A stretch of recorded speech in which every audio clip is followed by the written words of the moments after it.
Hello, hello, hello, and welcome to Property Game Changers live on the Property Game Changers Facebook page. We are here celebrating the power of ethical property investment. We're celebrating with people who really changed the game in property. We're celebrating the power of ethical property investment to really change lives. We're debunking the myth that you need a lot of money to get started in property. And we're inspiring each other to believe bigger, to be bolder, and to be game changers for good.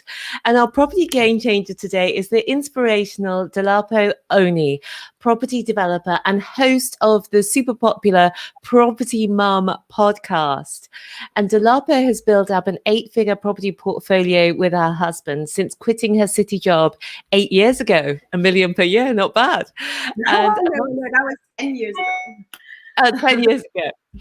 Alongside family life with her children, she's flipped properties, done developments, and built up a 6-figure rent-to-rent SA portfolio. So what I really love about that is the diversity of wealth creation and cash flow businesses. And she specializes in buying at auctions. Just pre-live, we were talking about what's happening in auctions now. So it'll be really interesting to hear from that perspective. And as a regular auction buyer, she has been featured in that epic classic Homes Under the Hammer. And we look forward to hearing more about your flamboyant purchase, which I have seen online, where you've got your gorgeous church, which you're converting. And her big goal now is to give back and to build an orphanage back home. And we'll be finding out more about where back home is, to develop musical gifts and talents in children. Welcome to Property Game Changers, Dilapo Oni. Thank you so much, Stephanie. That was an awesome intro. And I'm going to try not to put on the interviewer hat because most of the time I'm the one doing the interviewing. So I'm going to try not to ask you questions. But yeah, it's really good to be on your show. And, you know, you're doing amazing things. So really, really good. Yeah, thanks. Dolapo, just to give people a flavor of who you are. Obviously, everybody knows you now as the Property Mom, but who were you, you know, just over 10 years ago before you got started in property? So my story is a typical story where, you know, go to school, go to university, and then I went to the US for my master's. I got an MBA from George Washington University. And, you know, started working in the US, worked with KPMG, which is one of the top 5. So it was a great experience, right? You're young, you're working in the city as well, because I worked in DC. And, you know, really good experience. And then at some point, life happened. I found myself in the UK and basically started again in the UK and then got into working in the city again, this time with BP Oil and Gas. So I was working in Liverpool Street first, and then eventually we moved to Canary Wharf. And so my life really was about, you know, just going to work, living life like a city chick, as you say, and just, you know, it was okay, you know, good job, progression, everything kind of working out. But, you know, my dad is an entrepreneur. So, you know, you always have to know about people's context. My dad is an entrepreneur. He's always been. So he always pushed us to be thinking about what is that special talent you have? You know, and I know within oil and gas, I was always constantly looking around, saying, okay, what can I do here that, you know, makes me different? Just never really found it. And then, of course, you know how UK is. When I relocated here, I found there's quite a lot. Like my auntie was buying property, somebody else was buying property. It's like different people were into property. I just thought, okay, this would be an interesting thing to look into. Yeah. So one of the earlier times, I just went to an auction. You know, kind of the easiest way to find out what's going on in the property market. You know, I just went to an auction. And it was just the buzz. I was just like, wow, this is interesting.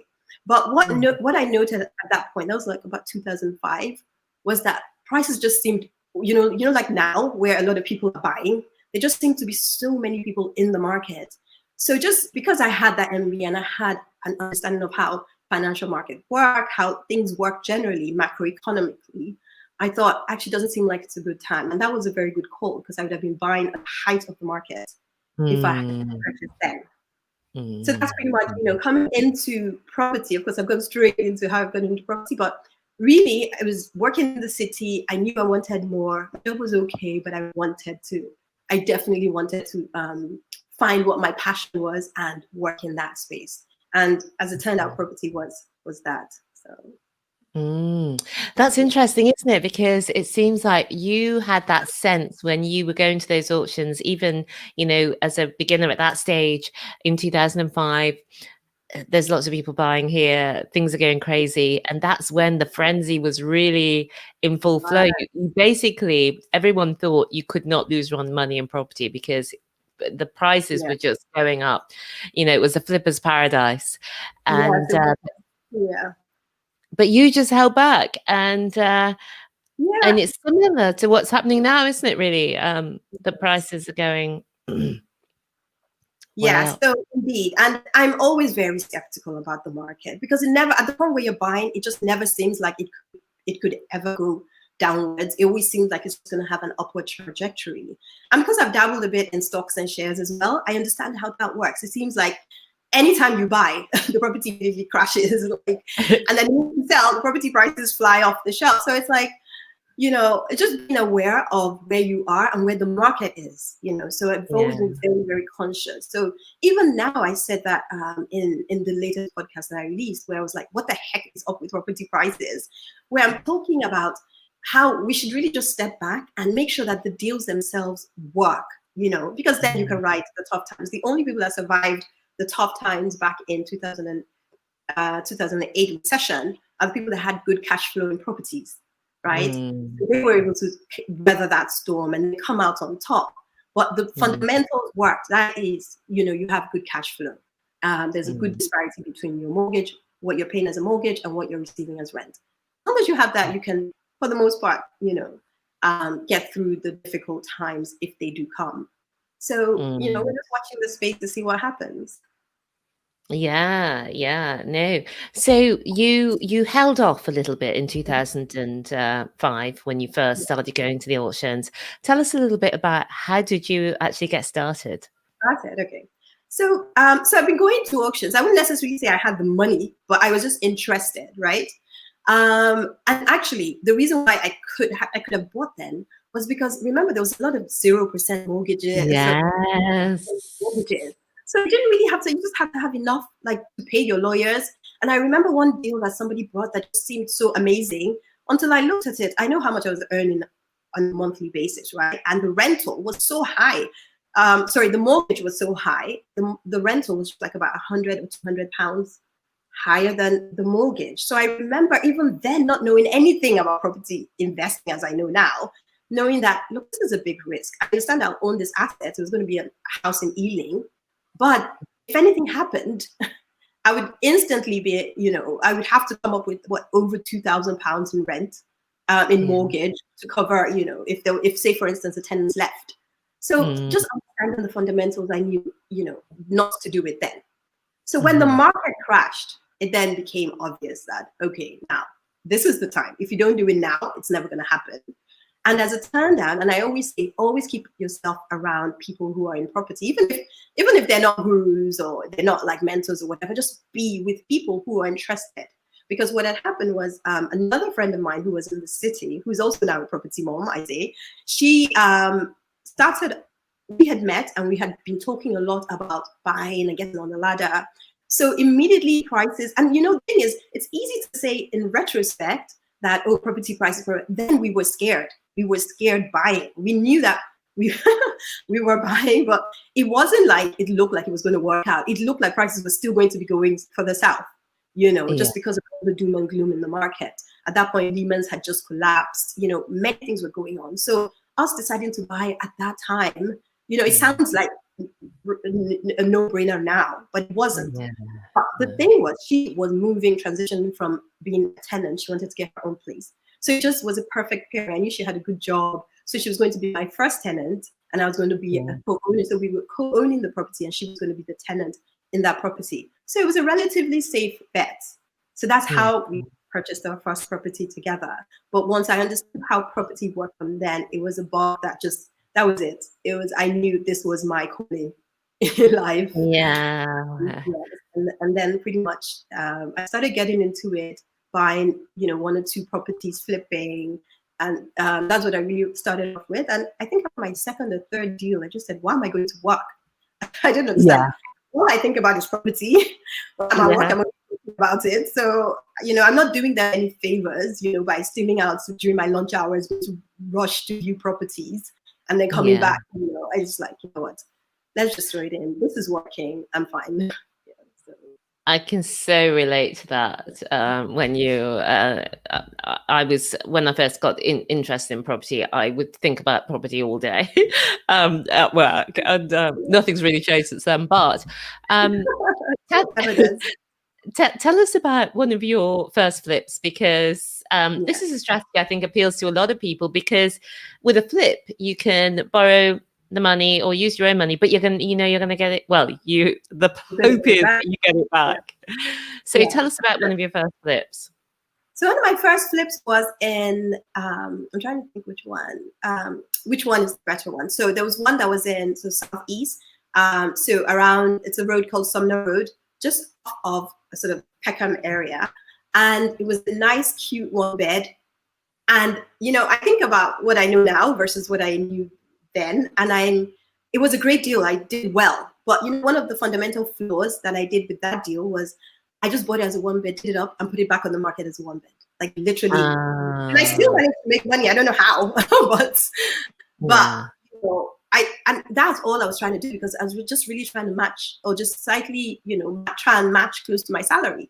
So I think from that was about my second or third deal. And I just thought, you know what, this is so easy. It's almost like you just buy the property, get a guy to refurbish it and then put it back on the market.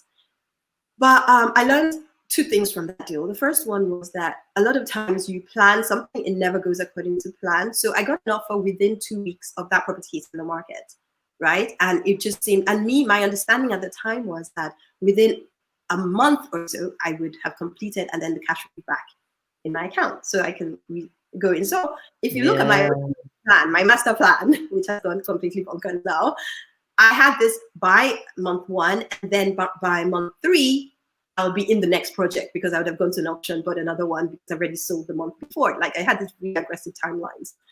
So I got the offer, everything's going according to my timelines. And then they ended up having issues with mortgages, because of course that was the period where companies will withdraw mortgages and all of that. So they had to get a new mortgage, and it just went on. And then 5 months later.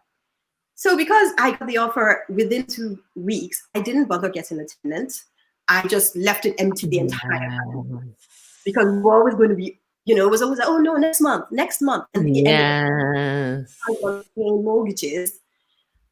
But guess what came out of that second thing? I realized that I couldn't put long-term tenants in the property. So remember, we're talking 2000, and by this time I'm not quit my job yet. This is about 2009. At 2009, I then realized I needed some way to fill in the gaps when I was trying to sell the properties. I couldn't put long-term tenants in the properties. So I started looking online for short-term tenants. And guess what I discovered? Service accommodation. So service accommodation for somebody who's in development, refurbs, is like the perfect marriage. You have the property empty, you style it up because, you want it to sell. But while it's being styled out, you still have tenants who are paying you, or guests who are paying you. And at the time, I was only trying to pay off my mortgage. I wasn't trying to pay anything else. But then when I posted those properties online, I realized how popular they were, of course, because I was just putting them at mortgage plus, right? Understanding that I would have earned a lot more even in that time from the weekly and nightly bookings. So anyway, it worked out very well in that I learned that my further deals after that to make sure that I put the properties on the market at the same time for service accommodation as I did for sale. So it gave me access to property. It meant that I could do valuations, I could do viewings, I could book when the property would be empty, when just had more access. And then when I'm able to sell the property, then I'm not under pressure because I have income coming in. Right? So it worked out very well. That is so brilliant. And tell us a little bit about, how did you first manage that? Because at the beginning, you've got one unit, so that's fine, because even if you DIY, but then you've gone from there to build up this 6-figure SA service accommodation business on the side of your development business. And so tell us, how did you go from one to many without losing your marbles? We're talking about many, and this is why I love service accommodation. Actually, I think it was in the middle of the 2015, I wanted to launch. At the time, I just didn't know anything about courses or anything like that. But I wanted to learn because at that point, I only had 5 properties, right? Mm-hmm. And because of where I was operating with rent to rent, because of course, once I discovered that there was a way to earn income, I understood the differences between the prices that I was charging as for normal rental and the amounts I was able to achieve as a short-term rental, right? So I remember the first ever property that I took on as a rent to rent. It was a property where it was stunning 3-bed, 3-bath, literally outside the station in zone 2. Wow. And the person who was renting out this property just wanted like 2,500 for the property. And because I knew the disparity at this point, I only had 2 beds, 1 bed, but I knew how much they were already achieving. So I was like a 3-bed, 3-bath in zone borderline zone 1, zone 2. I know this is easily 200 to 250 per night. So I said, you know what, don't worry about it. I'm going to find a long-term tenant for this property. Just give it to me. And I pretty much just signed up as a long-term tenant for the property. And because it was a management company, they pretty much didn't care as long as you took care of the property.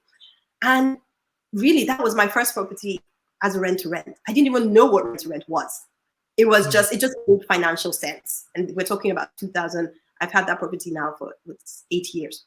So we're talking 8 years. Yeah, wow. Years. It's such a strong cash flowing property, as you can imagine.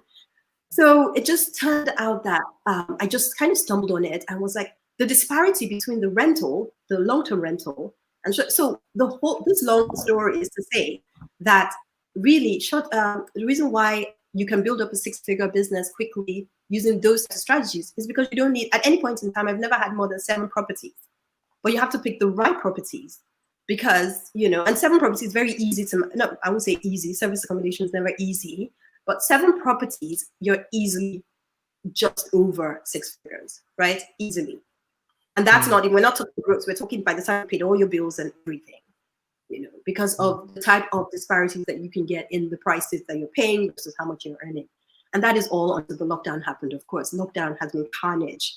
So you can imagine how I've been struggling over the past few months. First of all, my first strategy, auction, which is my main source of purchasing, auctions have just kind of collapsed on themselves in a sense. As in the auctioneers are excited. They're doing their breaking figures, like breaking records, 90% sold, things that never happened before. But this is auctions where typically, if you do your math right, you can get really good deals within them. All of a sudden, that path of purchasing property gone. At least for now, because there's so much demand in auctions now. And then my secondary strategy, service accommodation, also taking a massive hit. Do you understand? So it's like the lockdown. This is where as somebody was saying that you can't be in business and not expect that there will be down times. So I've ridden the great times in UK property market. I must say, I didn't know at the time when I was, literally quitting, and my boss was saying, "I don't think this is a good idea. I think you should take time, take a sabbatical." And I was like, no, I know this is my calling. I'm going, right? And then riding the market all the way till 2020, and then all of this pretty much crashes. And this is where you know that you're made of steel if you can survive. Yes. Because everything literally crashed with the lockdown. Well, you have there's so much gold in what you've been saying there, Dilapo, and I am just like, oh my gosh, I need to know more. There's so many times I wanted to jump in and say, because I'm just a nosy person and I don't actually do service accommodation.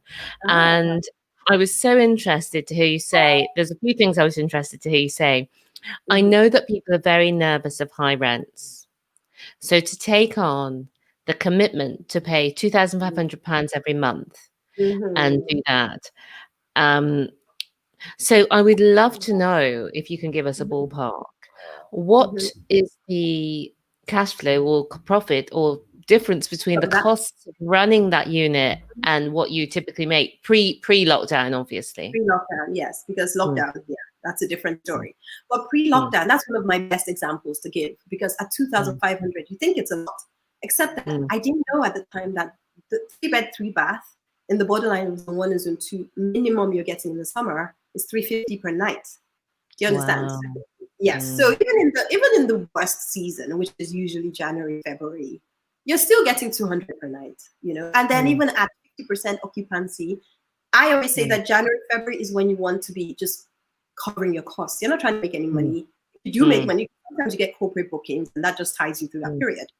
But if you can get into Easter, which is usually March, April, then pretty much it's just smooth sailing all the way down, which is ironic because that's when the lockdown occurred. So pretty much you're running sort of on, you're running on last year's profits, slightly for 2 months of the year, and then you kick off pretty much from March, April, and steady. So it just rises up, and June, July is where it's almost like you can get enough properties, and you definitely can't get enough 3 beds.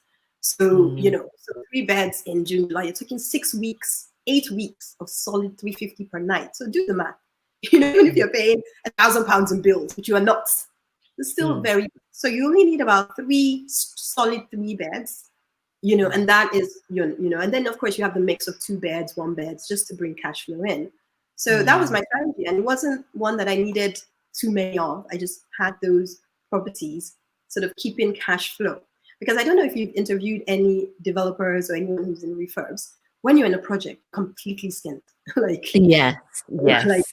All of the money just goes. Somehow we're always over leveraging in terms of everything. So somehow the bill always goes. You'll make your money in the end, but during those periods. So service accommodation for me was a great way to tie with my development business because there's always cash flow. So and it's true what people say. Some people think that, oh no, it's not true, but you can't. The amount you generate from service accommodation does go into supporting your development business because you're generating so much cash at the end of the year that can then work out as at least contributing to the deposit, so that you can upscale the type of property you buy. So, for me, it's like the perfect combination for it is.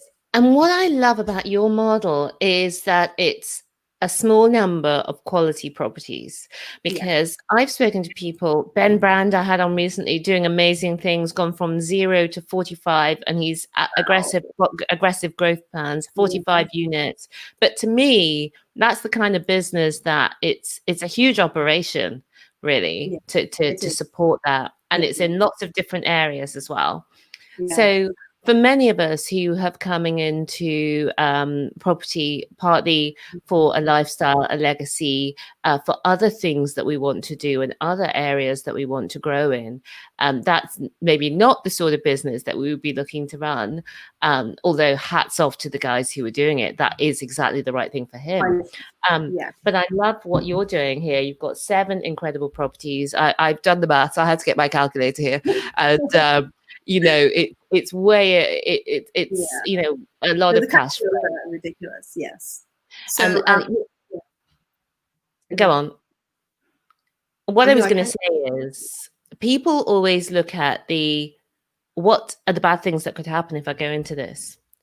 So you've been doing this for 8 years now and achieving these incredible amounts, and then we've now had a period of 6 months where it hasn't been incredible. So it's balancing between that and 7.5 years when it was. So that's the way I kind of look at it. And so tell us about what you're doing with your service accommodation now. How are things going? Is it picking back up and so on?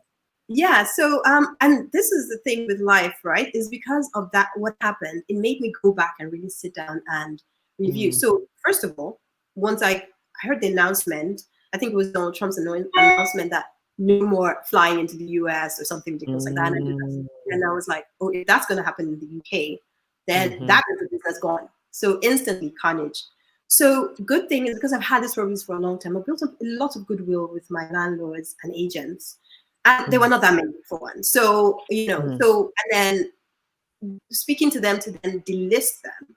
Remember, I'm now not on any long-term guaranteed rent where I'm tied in. So I already knew this is not something that I can stay in, as I'm just going to be hemorrhaging cash. And right now, I'm trying to preserve cash.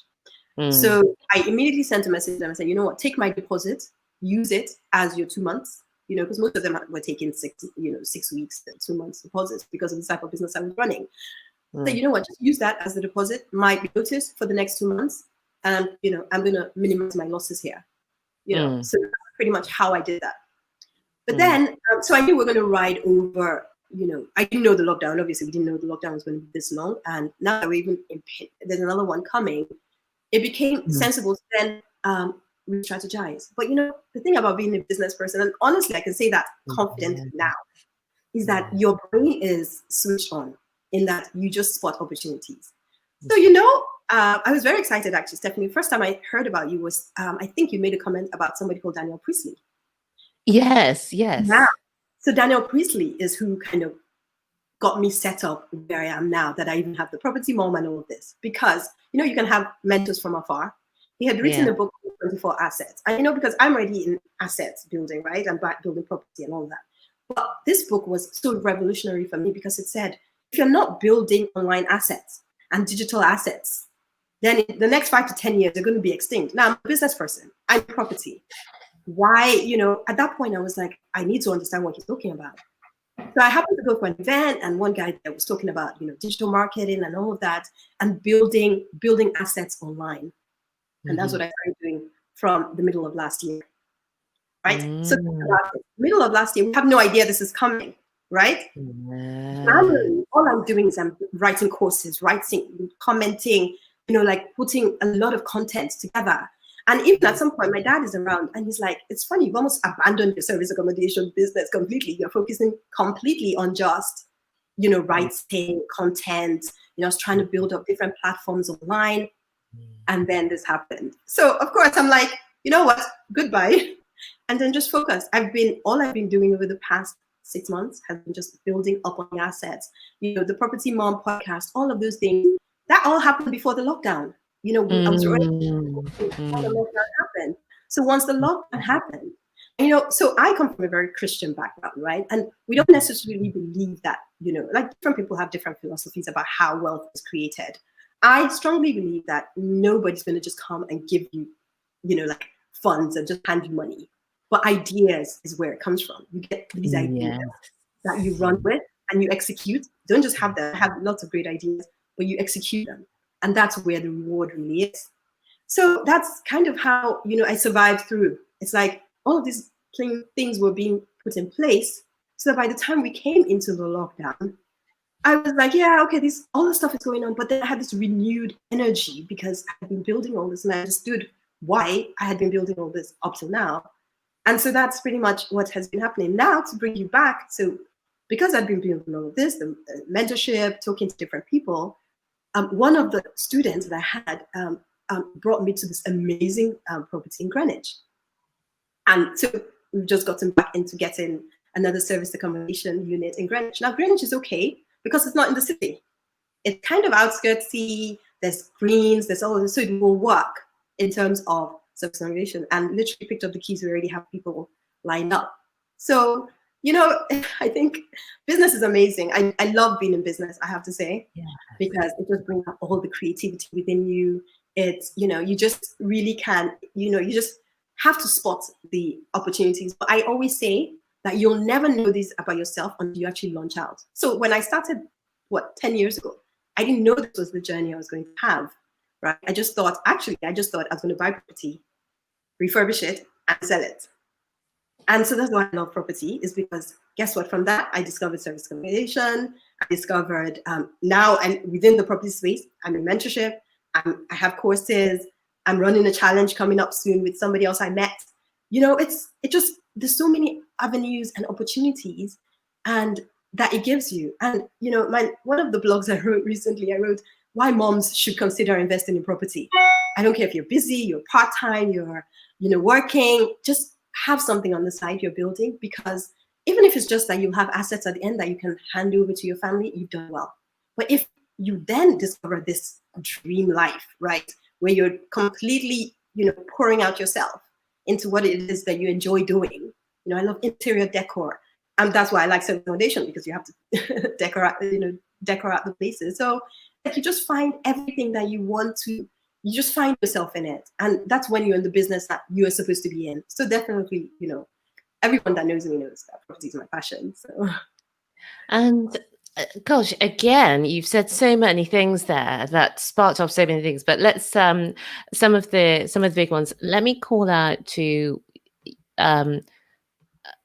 excuse me. Pastor Graham Lindsay is saying blessings. Carol was commenting when you were talking about your service accommodation. That sounds amazing, Dilapo. And she's also asking, how do you choose the right area in London, which we'll come back to that one. I love that question. Yeah. But Daniel Priestley, so right area.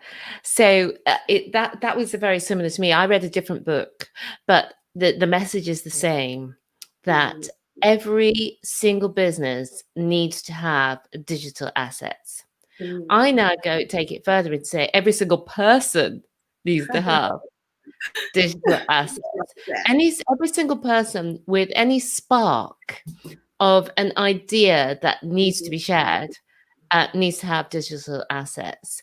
And so I just think that is a total game changer in life, in business, in impact, in success, and it's something that has only been available to us, you know, in the last few years. You couldn't have done this what we're doing now a little while ago. And it's so special for people to be able to look and see Dilapo is just like me. She's doing it the way I want to do it. She's doing it in a different model, you know, a small number, bigger properties, perhaps. I mean, I'm sure you have a different but tell us about Carol was asking about how you do choose the right area for service accommodation in London. We also heard that during lockdown you gave some properties back, but at the same time you're taking other properties on. So tell us how you're able to do that. Okay. So to answer Carol's question first, so one of the main things I say with when you're selecting a property, remember, we're not talking volumes. You don't have to have, you can, and that's a very good point you made, which is that, you know, you can go big. If you want to have the 40, 50 properties, please be my guest. But you have to look at your lifestyle. I have 2 young kids, both of them are under 5. You know, I don't care how well organized you are. There's no way you're not still involved with, you know, with that number of properties. All you need is a few things to go wrong, and then you're back involved. So I had to keep things nimble, but still profit making. So one of the things I say about selecting a property, you want to maximize the number of guests that are interested in that property. So you will need to select properties that are in an area that will attract tourists, but will also attract medical, will attract students, will attract financial services. Do you understand? So you want to tick as many of those boxes. It's not always possible that you can tick all of them, but you want to tick as many as you can. So that's why I like the 2 and the 3 beds, because, you know, you're definitely targeting not just families. You will also get corporates, you get contractors, you know. So in terms of area, there are areas in London that work. There's some areas that work really well because those areas, the council isn't so fussed about the 90-day rules. So you can work, you know, within those spaces. And then there's some areas where they're just so central, and they're not in central London. It's very easy access. So you want to be looking for areas that have very easy access to central, but don't necessarily have to be central, right? But they're close enough to maybe a hospital or close to a lot of international schools. You know, those types of properties attract a lot of international travelers who have different reasons. And then if you're also in a residential area, you also then attract all the people that want to do refurbs on their properties that need somewhere local to stay. Yeah. So, you know, you just need to be in that kind of location that has all these multiple uses that you can easily adapt. And that's, you know, that's how I choose my properties. That's brilliant. And we've had a few more comments. Rachel said, thanks, Dolapo, that's golden. Business is indeed a solid place for creativity. And I know that hearing all this, you may be interested. So in the challenge that you mentioned. So can you tell us a little bit about the challenge, what people will get out of the challenge, who should be involved? Yeah, so we came up with the name Boss Mom Property, which is different from Property Mom Podcast, which is what, you know, that's what I'm doing most of the time. But Boss Mom Property is really about, and that's the name, is all in the name, isn't it? You know, you're looking for people who are interested in property, maybe don't know how to go about it, or already at the beginning stages of their property journey. And one of the core things we want to achieve from the challenge is to make sure that you understand the strategies that work for you.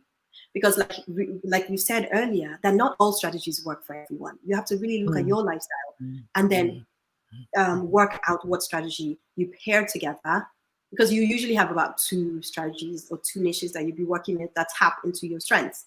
So you want those strategies, and that's what we're going to do. We're going to go through like a deep dive session where we're going to be doing that. Now, I'm doing this with somebody called Danielle Bell, and Danielle is inspirational. She's amazing. And she's a property sourcer. That's her strong skill. But in addition to property sourcing, she's also like the crack the whip type of person. So I'm of the kind of, let's try and make things work, collaborative. She's the, you got to get it going. You're like, yeah. So so it works very well together. She's back. So, so together, the idea is to create like a network of women that are really just about trying to build their portfolio. And I think 2 most important assets we have, the kids and the property. So of course, we're not neglecting our husband. We love our husband, like, we take care of our husband and all of that. But, those 2, and the reason why the name Property Mom came is because those are the 2 assets I want to use. I'll use that term, that really pull at me, like constantly, especially when they were younger, constantly needing my attention, like constantly, and I'm torn between the 2, like, what do I do now? Baby's crying and I have a client meeting, how are you doing that? So the name was an easy choice, right? So the idea from the challenge is we have a 3-day challenge. We'll have in the evenings, we'll meet up to just sort of go through content, and then we give you activities that you need to do to get you started on your journey or to scale you up on your journey. Brilliant. That's phenomenal. And people can get in touch if you're listening to this and you want to find out more. It's bossmumproperty.co.uk, and you can be part of the challenge and really get crystal clear on where you want to go with your property journey. So now we've talked quite a bit because I got intrigued there with your service accommodation, but also you're big into development. So tell us about how you got started in development, some of the things maybe that you have learned along the way. So development is a natural progression from refurbs, right? So you're doing the 1 bed, like I told you, we're doing the 1 beds, and then we evolved into doing the loft, the extensions. And so my last project was where we were converting just a simple 1 bed, but we were extending the entire back end so that we could create 2 additional rooms, a living room, and then we had the kitchen. So then we transform it from generating it was about 1,200 in rent to 2,100 in rent. Wow. So those types of things. And then because we purchased it at the lower end, really, you have it revalued, and then you pretty much can get all of your money out. And that's how, so bless you. And that's how I've kind of evolved into the BRR method. That's the buy, refurbish, refinance method. So now I'm very, again, as you can tell, I'm very deliberate in my approach to property. I don't want to just be doing work for the sake of. I'm trying to maximize as much as I can with the little that I have. So what I'm trying to do is I won't pick a property unless it meets like my 5 golden rules. So I need to know that I'm getting a slightly discounted price. I can live without that as long as I know that I can up the value. So that's where development comes in, where you're either converting it, adding an extension or a loft or whatever. And then once you're doing that, you've added enough value so that when the valuers come 6 months down the line, 8 months down the line, they can revalue such like all of your initial capital. So that's the golden apple, is that you can take out all of your initial capital out of that deal and then roll into the next project. And that I found out just by chance, going on one of these property auctions, viewings. And people are always like hushing what plans they have for the properties in the auctions when you go for the viewings. And I happened to overhear some people talking about their plans. And I realized that's how I discovered BRR. I was like, oh, you can do that. Like, you can just refurbish the entire property and add value to it.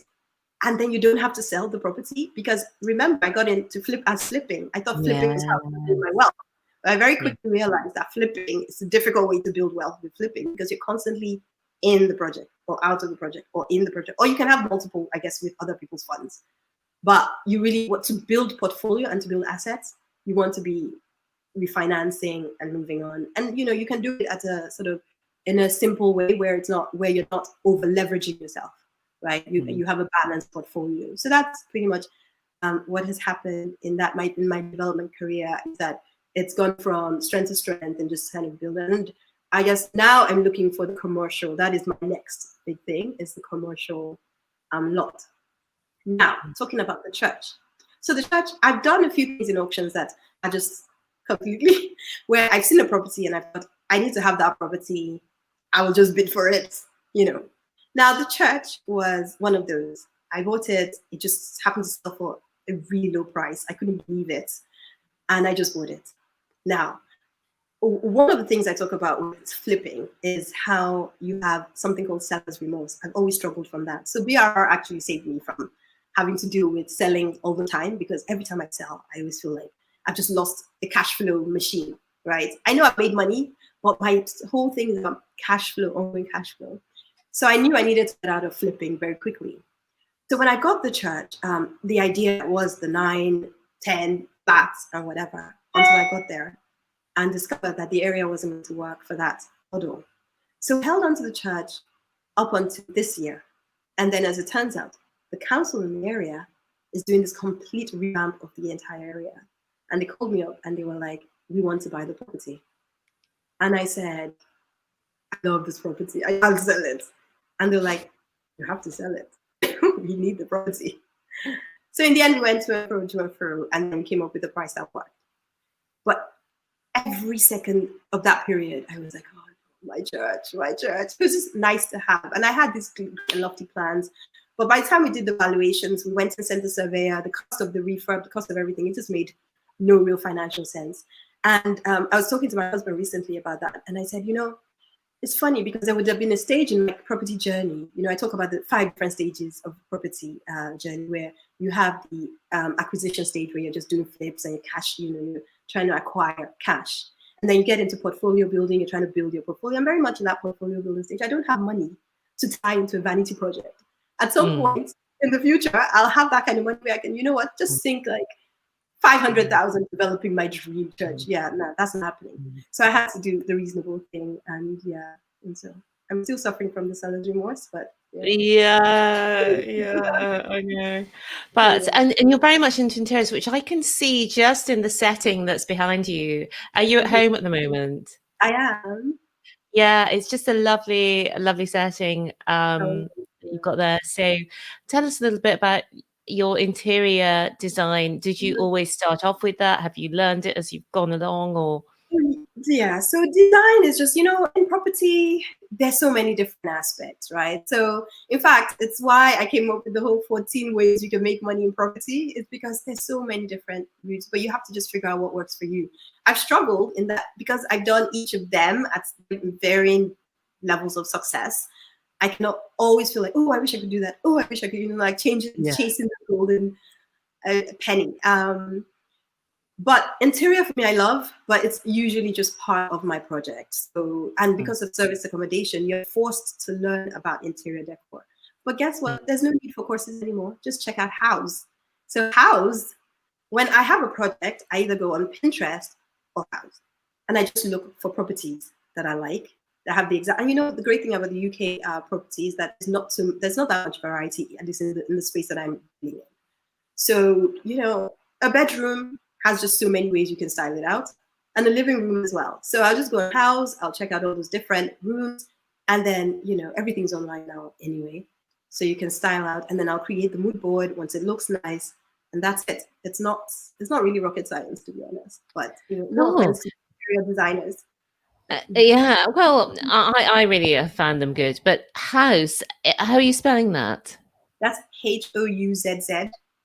Oh yes, yeah. I've seen it. Now that you said, but I've never really looked properly. We for our HMOs, and when we bought that the 12-unit property, I just thought, you know what, I want to do something a bit different. I want to do something. I mean, I'm going to do my best, but I wanted to do something a bit different, and I popped into my local a little local cafe, really lovely here, and I was just looking around and thought, this is actually lovely.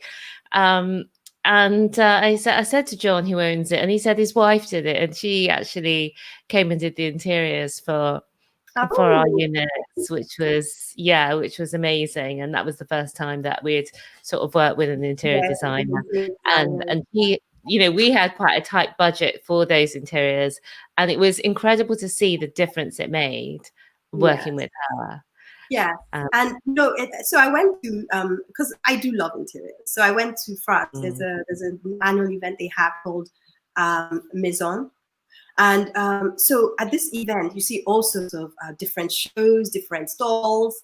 And one thing that was very clear is that if you go for all of these events, you can meet with a lot of the interior design, the companies that you would source all these products from.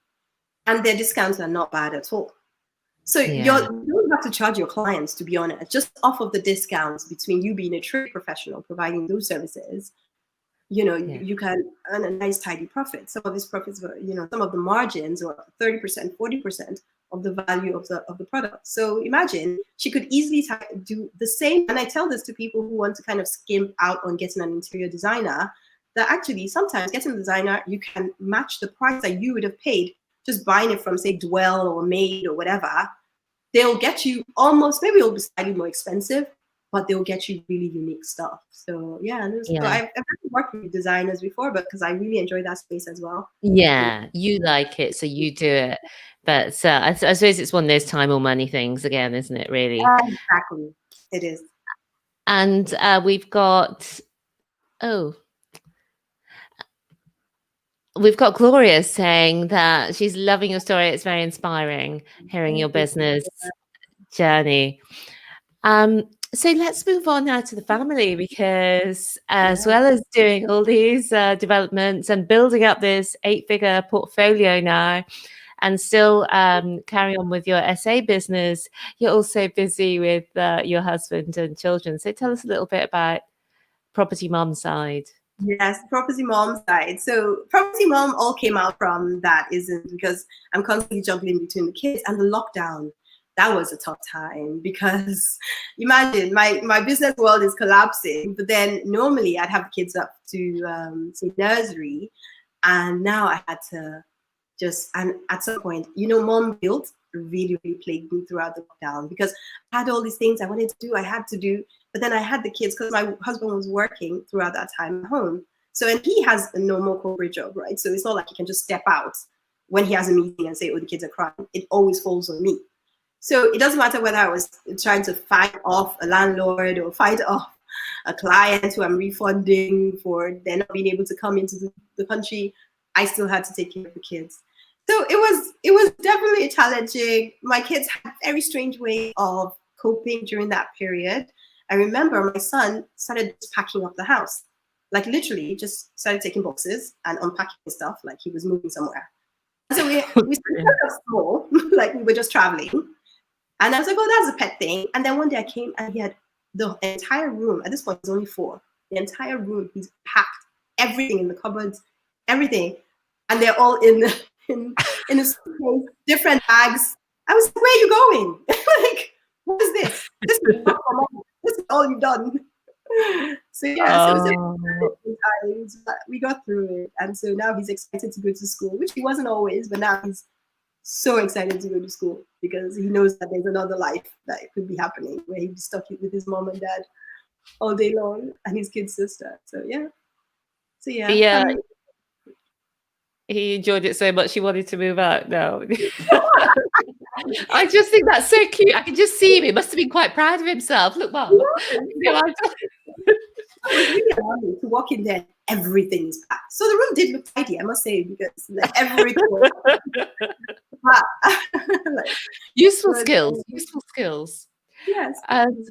But I call this Property Game Changers because property can really change your life in just what it can do for you as yourself, becoming a leader, what you have to go through to grow your mind, to be able to grow your business. And that it also means that you can contribute in a different way in your community and in the world. And I know that you have big plans in that direction. So I'd love to know more about them. Okay, so I kind of stumbled into teaching kids to sing when I was young. I can't really hold a note, but I can get them to sing.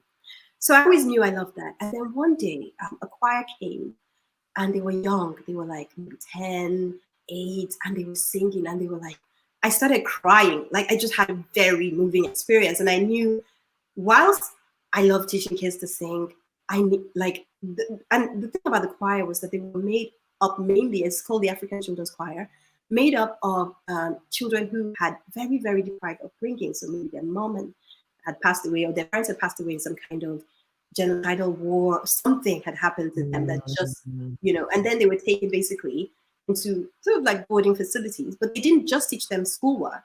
They then taught them art and singing and a performance. And so I knew that was what I was supposed to do. So this year, of course, this game-changing year, again, I started to put together sort of the building blocks of that. And that's where I really want, that is my legacy project. Like, forget the church. Like, that is the real legacy project. I really want to be able to develop. So I'm originally from Nigeria. And, there are different, a lot of times there are people who are, say, orphans because they've lost their parents. But there's some people that actually, it's not their orphans. One of my aunties has a project like this where she has, it's not an orphanage. It's a school that's for children who wouldn't normally be able to go to school. So it's something like that I'm looking to do where, in my local town, which is Ibadan, I want to build out that kind of facility where it would be nice boarding. They would learn education, but they will also be talented and teach them. So through music, the idea is that they find themselves through music. And the amazing thing about it is that it also, because they it kind of works out, it's a charity, and so because they went for all these different events, they got so much, they got a lot of donations and all that, which then went back into their lives to improve on their lives. And so if you see the facilities that they live in now, it's amazing, right? And so that is definitely my project. So it's like when on my podcast, I always ask people, what is your big goal? What is that thing that you're working towards that nobody knows about, but you kind of like, just dig in the whole, making it happen. And that is mine for sure. Yeah, no, that is, it's just phenomenal to hear about that. And yeah, I can feel it in my heart as well. When you said you could hear them singing and it really touched you. And I love what you're creating and look forward to hearing about it as years go by and it comes into being in reality. So thank you so much, Dilapo, for coming and sharing your journey and, your unique flavor and insights onto it. And I just want to put the banner back up again so that anybody who's interested in, getting clarity on what first of all, your first steps might be, and then later on, maybe your big vision as well, go into the bossmumproperty.co.uk and take part in the challenge. And also check out the Property Mum podcast that Dolapo has, where you can find out a little bit more about some of the strategies and techniques that Dolapo has talked about today. Dolapo, as we're coming into a close, is there anything that what would you like to leave people with as maybe inspiration for people who are just getting started? Okay, so if you're getting started in property, it's understanding that what you want to surround yourself with people that have the same passions as you, right? So you may not, and then I always say you don't always start off with the passion. So the passion you see me exude now, it wasn't like that when I started because I had no idea what I was getting into. I just knew I have an interest in this, and that's how it grows. So you don't always start off with sort of huge, portfolio, huge passion or love for what it is you're doing. But it's just baby steps, but being consistent and just consistently applying. You do it, whether it's convenient, whether it's inconvenient, even up till now, I'm waking up at like midnight to 2 o'clock or 3 o'clock to do work and it's quiet in the house, right? Because I have, I know what I want to achieve. So, for anyone who's starting out, really it's about being consistent and making sure that you just go at it, regardless of good times, the bad times, you just consistently go at it. So that's my parting words. Thanks for that, Dilapo. Thank you for being here. Thanks for joining us. Thank you for watching and for listening. And we look forward to seeing you again soon. But for now, it's bye from Dilapo. Bye. And it's bye from me. See you soon.